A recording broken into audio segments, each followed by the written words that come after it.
Today we're going to be doing the Try Not to Cry challenge. I don't know how hard this is going to be, but let's go ahead and get into the video.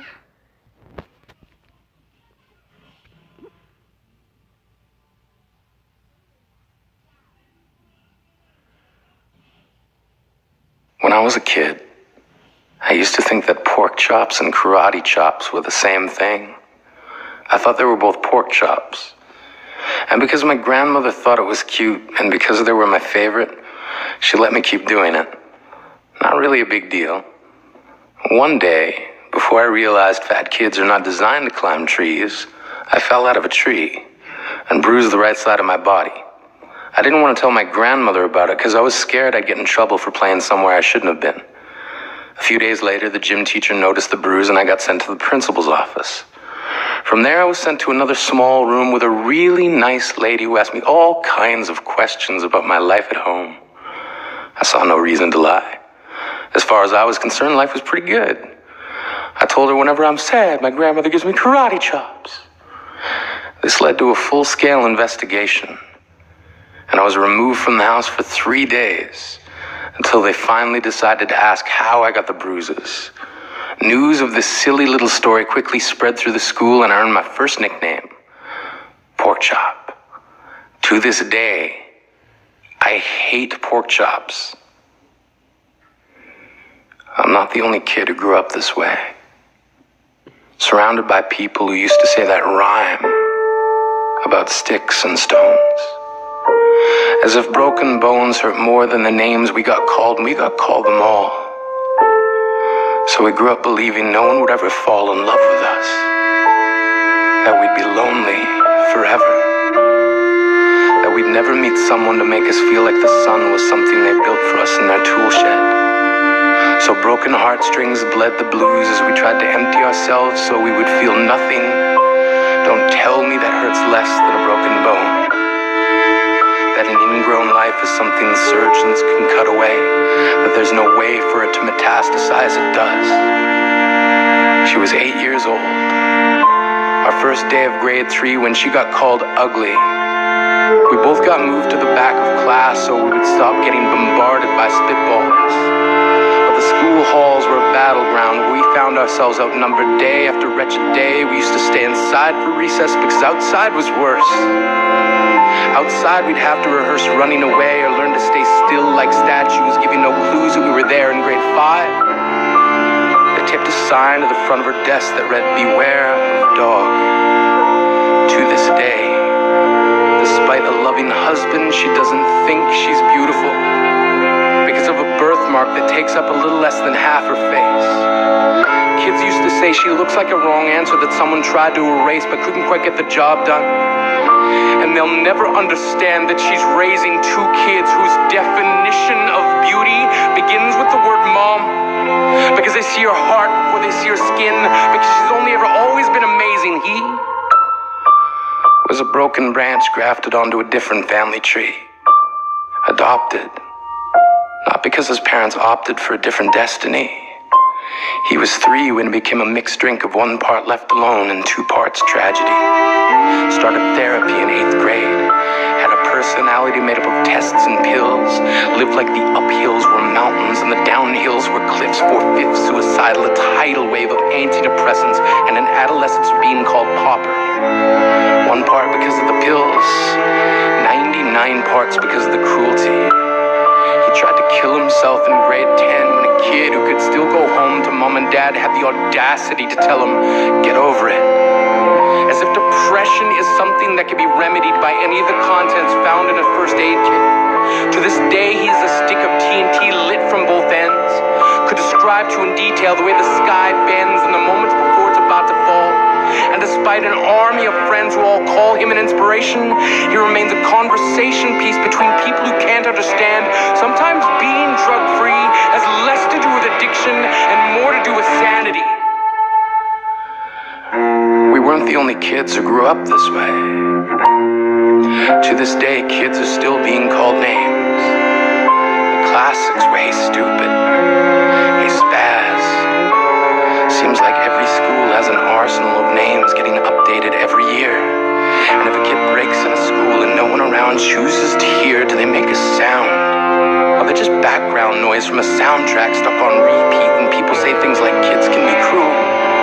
Every school was a big top circus tent, and the pecking order went from acrobats to lion tamers, from clowns to carnies. All of these miles ahead of who we were freaks. Lobster claw boys and bearded ladies, oddities juggling depression and loneliness, playing solitaire, spitting the bottle, trying to kiss the wounded parts of ourselves and heal. But at night, while the others slept, we kept walking the tightrope. It was practice, and yes, some of us fell. But I want to tell them that all of this is just debris, left over when we finally decide to smash all the things we thought we used to be. And if you can't see anything beautiful about yourself, get a better mirror. Look a little closer.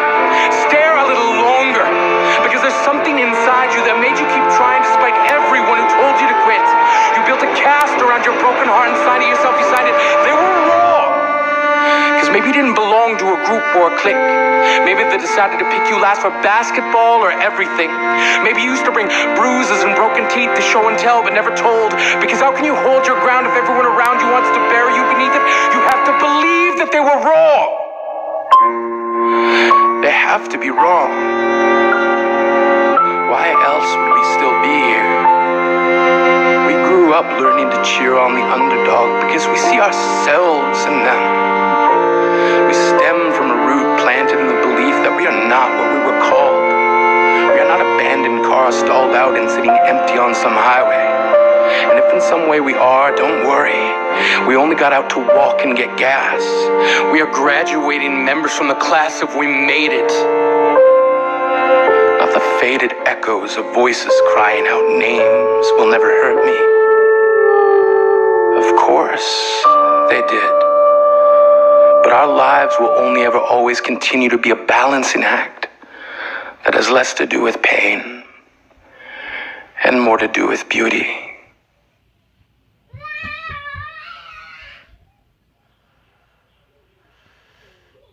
That was a pretty good video, and guys, just remember, never make fun of people, because one day they might have,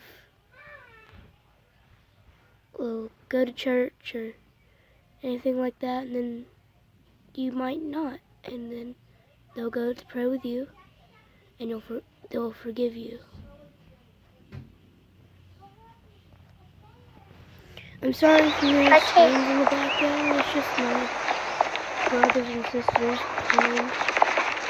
Daddy is the sweetest daddy in the world. Daddy is the most handsome, the smartest,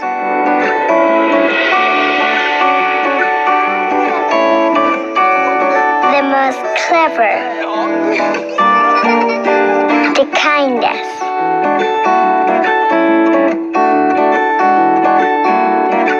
He is my Superman. Daddy wants me to do well at school. Daddy is just great, but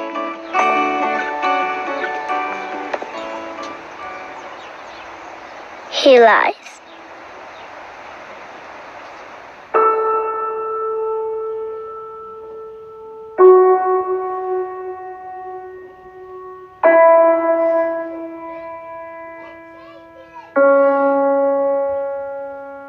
He lies about having a job.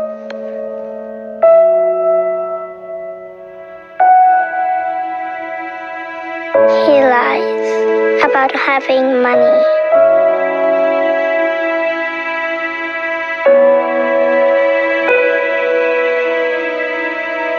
He lies that he is not tired.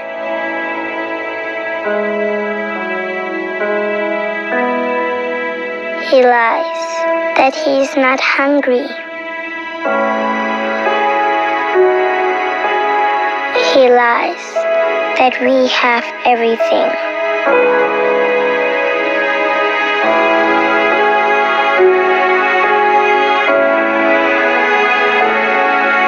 He lies about his happiness.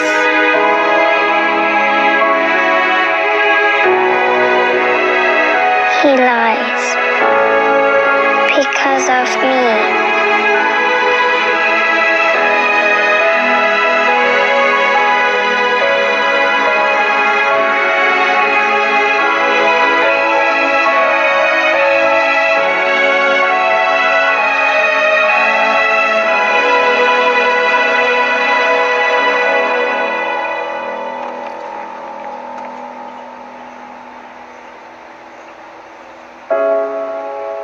That's very sad.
Alright, thanks for watching, guys. See you in the next video. Subscribe, like, and comment down below how many times you cried. Alright, bye.